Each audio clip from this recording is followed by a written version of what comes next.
Hello, bachcho, let's see this question.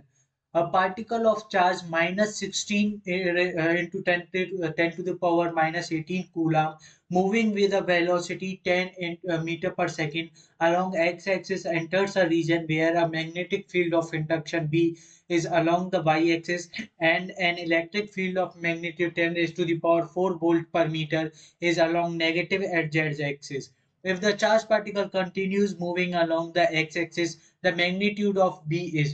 तो हमें इस क्वेश्चन में एक पार्टिकल दे रखा है, उसके हमें चार्ज दे रखा है, वो दे रखा है -16 into 10 is to the power -18 coulomb, और वो जो उसकी वेलोसिटी दे रखी है हमें दे रखी है 10 मीटर पर सेकेंड,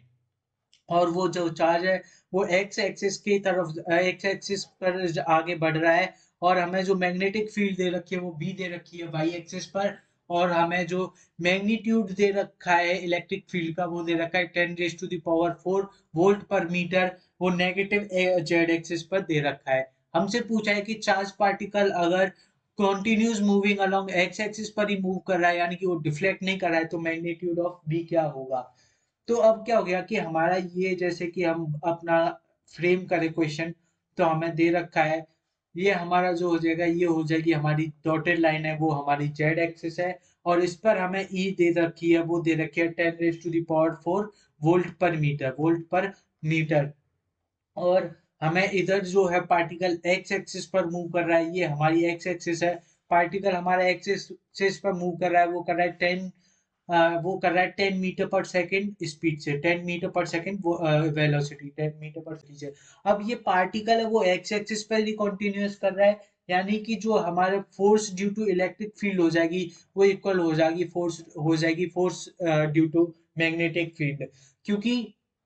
पार्टिकल है वो हमारा डिफ्लेक्ट नहीं कर रहा है। अब हम force due to electric field होती है हमारी, वो होती है क्यू ई, और force due to magnetic field होती है वो होती है क्यू बी बी। अब हमारा साइन थीटा होता है, और साइन थीटा जो हमारा दे रखा है वो दे रखा है वेलोसिटी, और बी में वो दे रखा है 90 डिग्री, वो दे रखे हैं 90 डिग्री। तो हमारा जो हो जाएगा वो हो जाएगा E equals to B B, क्योंकि साइन 90 हमारा 1 हो जाएगा। तो यहाँ पर हमें ई दे रखा है, वो दे रखा है 10 raise to the power 4 equals to 10 B. हमें मैग्नेटिक फील्ड फाउंड करनी थी, तो मैग्नीट्यूड ऑफ बी जो हमारा हो जाएगा वो हो जाएगा 10 cube weber per metre square, weber per metre square. तो हमें जो फाउंड करना था वो मैग्नेटिक फील्ड फाउंड करनी थी, तो हमारी जो मैग्नेटिक फील्ड आई है, वो मैग्नेटिक फील्ड हमारी आई है, वो आई है 10 cube weber per metre square, 10 cube weber per metre square, यानी कि ऑप्शन बी हमारा करेक्ट हो जाएगा। Hope you understood it well, best of luck.